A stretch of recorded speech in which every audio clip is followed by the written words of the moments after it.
Welcome to another session of Concertina Styles and Smiles. And today we have the famous or infamous? A little bit of both. Little bit of both. Dain Moldan from, jeepers, some suburb of Sleepy or whatever is that? Do you Right. consider Leavenworth or Stark or what? A little bit of both. That's our theme today. Okay, thank you. And there's no smiling allowed here Right. today. Musicians never smile, okay? Anyway, why don't you play one more tune and then I'll delve into how you ever Sure. inherited this. What's the name of the number and dedicated to whom? Let's send this one out to my grandpa and grandma Joe and Dodie Moldan from Searles, Linden Township, Searles, south of New Ulm out there. They're going to celebrate 60 years of marriage on an anniversary in August.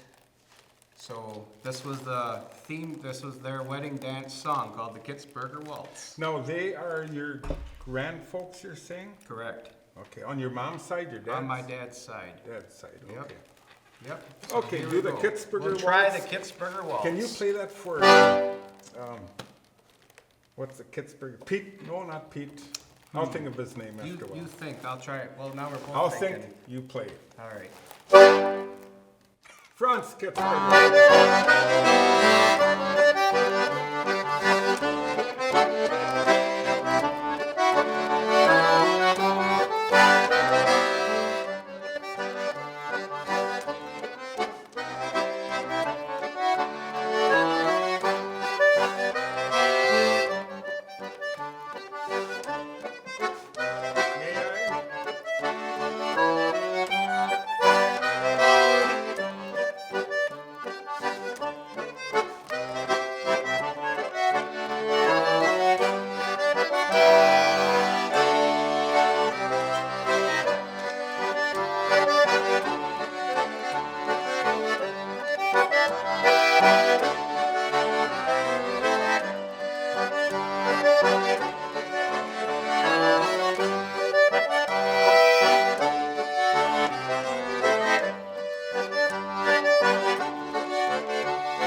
That's the Kitzberger Waltz. Do you know whoever wrote that or how did that come about? I'm not sure.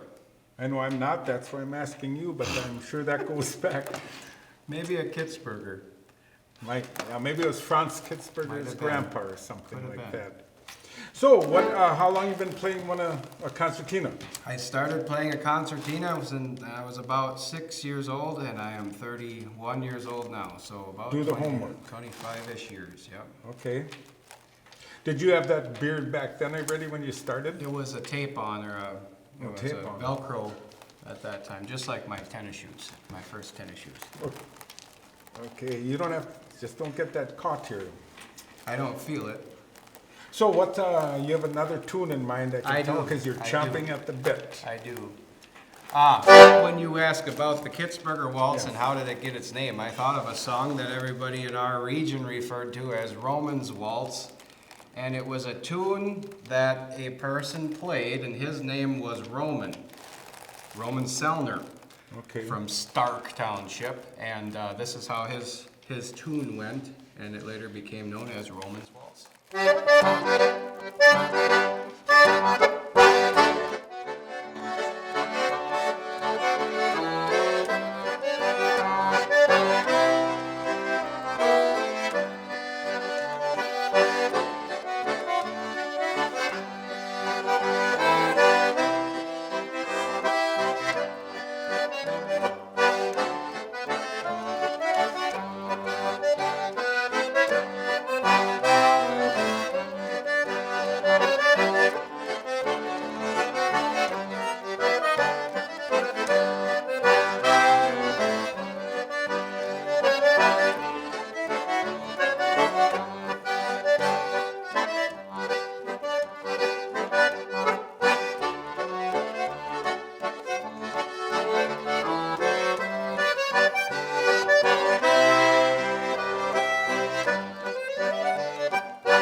Going back to how did you ever start?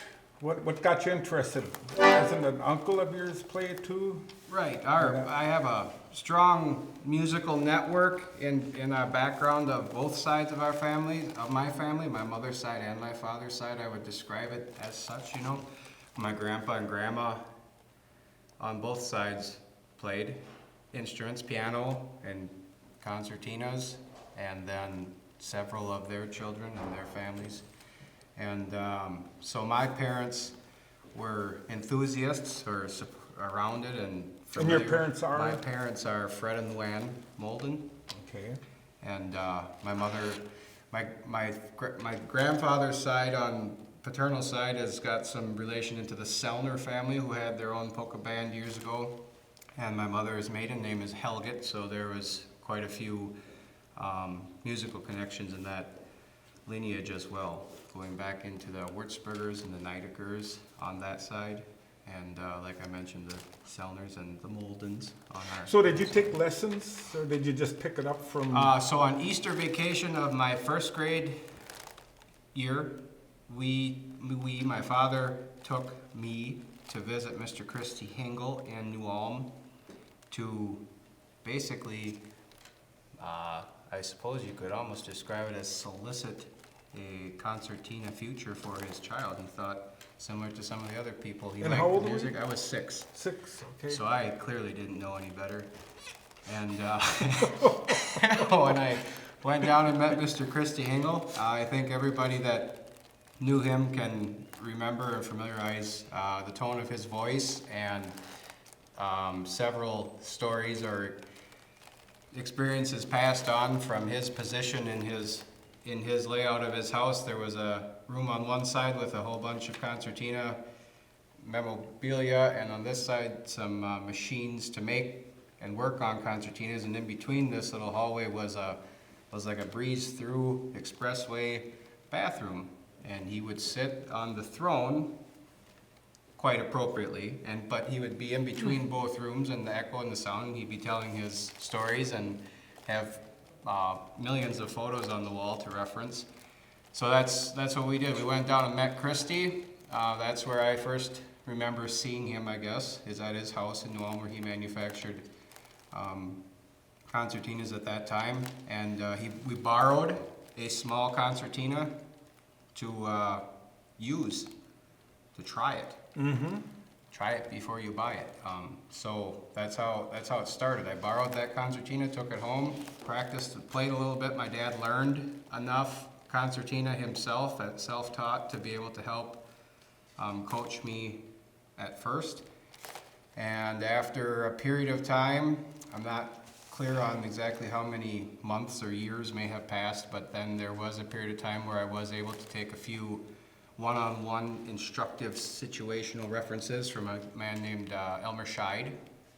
And it was a few times, maybe over a period of 6 months, roughly, something like that. Elmer had retired from playing and giving lessons for concertina. I think he still was active as a barkeeper at Turner Hall at those times, but aside from that, he was retired, so he wasn't too interested in really having more students. He was nice enough to give me a few pointers and help with some mechanics or some finger charts and stuff like that for runs and scales and understanding the next phase of playing that I hadn't encountered yet myself at that age, the ripe old age of maybe 8 or so, yeah. something like that. So, real quick, you could play another tune, but then what was your first professional job where you actually got money in the hand? You know, I don't remember for sure if I was paid or not, and I'm sorry if I should be remembering and I don't, but I do remember the first job that I played was with my sister Lisa. She played a guitar, and I played a concertina for my Aunt Loretta's wedding shower, I believe. Maybe in Liefeld Hall, in the basement of Cathedral in New Ulm. And we sat there, and there's a few photos of us, and it would make you laugh now because we weren't smiling then, but that's the first job that we played. You had to think a little for your first playing job. Yeah, I don't. You get paid now though? Sometimes. Sometimes. Yeah, so you encounter a few different unique experiences along the way, but one time I remember asking the crowd if there were any requests in the crowd. And a cute little girl, I suppose about 2 or 3 years old, probably in her 3-year-old range, raised her hand and says, I have a request. So me assuming that she was going to request a song to play, I said, well, sure, what is your request? I request that you would stop playing that thing because my grandpa said we can't leave until you're done. That was her request. Cool. But she probably would have paid me to quit, you know. So you'd have to join the crowd, in other words. Right. There you go. What are you gonna play? Let's do a song. Do you have a song you want to play together? A little duet style tune? Not right offhand. I'd have to Okay. think a while. All right. Well, how about if we would try the Lindenau polka? You think we could do that one? Yes. Dedicated to whom? Oh, how about? You have any ideas? No. Okay. You caught me off guard. How No, I don't. about we'll send this one out to Sil Liebel. I heard a live recording of him once, and when he was drawing a blank for a tune, this was the first tune that he learned to play, so he played the Lindenau polka when he needed it. Here we go.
So, you have your own band presently, right? So we played that first job at Loretta's Shower, and the response was just great. So we are asked to play some more, so we did. I think in about the year maybe 2000 would be a fair argument for when the group was organized that played jobs on a regular basis.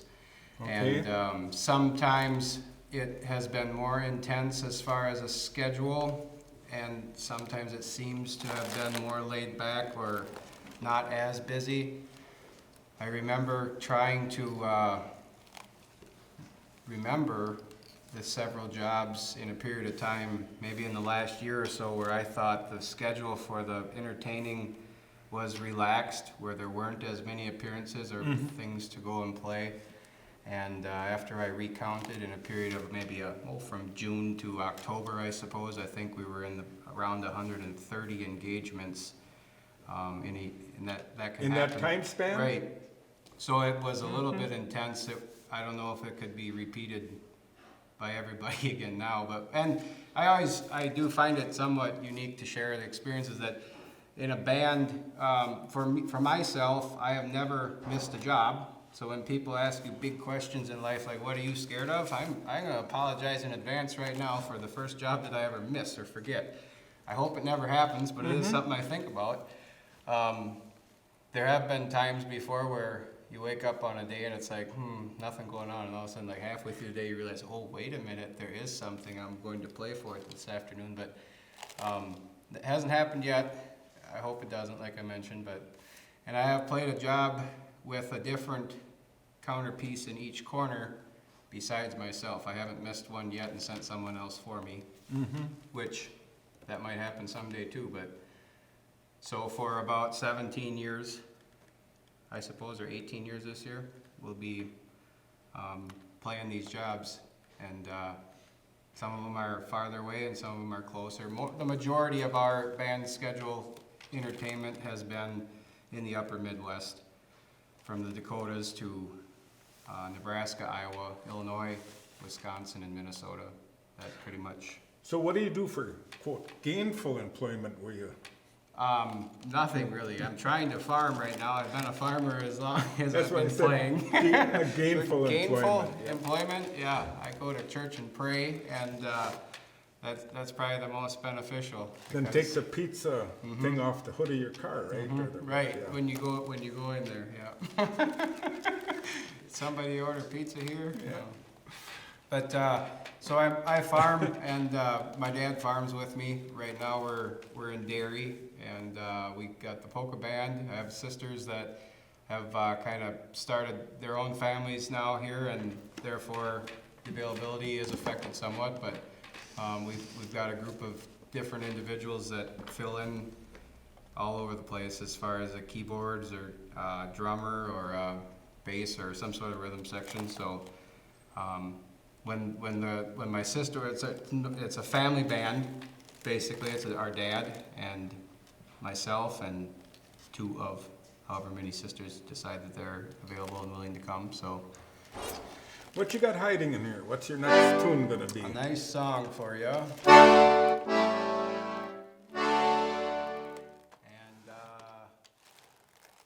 what could we do? Anything, huh? There's room for one more couple on the floor. Everybody dance. Okay.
I believe it Twin was, Falls. Yep. So you gotta play any polka fest or? Got to. An Get excursion. to. Are we going to? I'm scheduled to play out at Music Fest in Lake Benton, half a mile east of Lake Benton on Highway 14 on May the 24, 25, and 26. 25 and 26 I will be there this year. Larry and Brenda Olson have been hosting this Music Fest on their farm. I believe it's like the 23rd year or something like that, somewhere in the 20-year range. And we've been out there. I've been asked to entertain and hired back for around 15 of the 20-something years. So I've been going a long time, and I appreciate the opportunity, and Larry and Brenda for that. And actually, the 24th, I will be in Watertown, Wisconsin to play a wedding dance in a barn. And then I have a trip to get from Watertown to Lake Benton in about as much time as what it takes to drive to play at And so- noon Yep. on Friday in Lake Benton. So Well, let's finish off here with another tune. Pull one out of your hat there and I'll follow along and we'll fade out. all right. Thanks again sounds for like a listening to plan. Concertina Styles and Smiles. Dain Moldan. Here we go.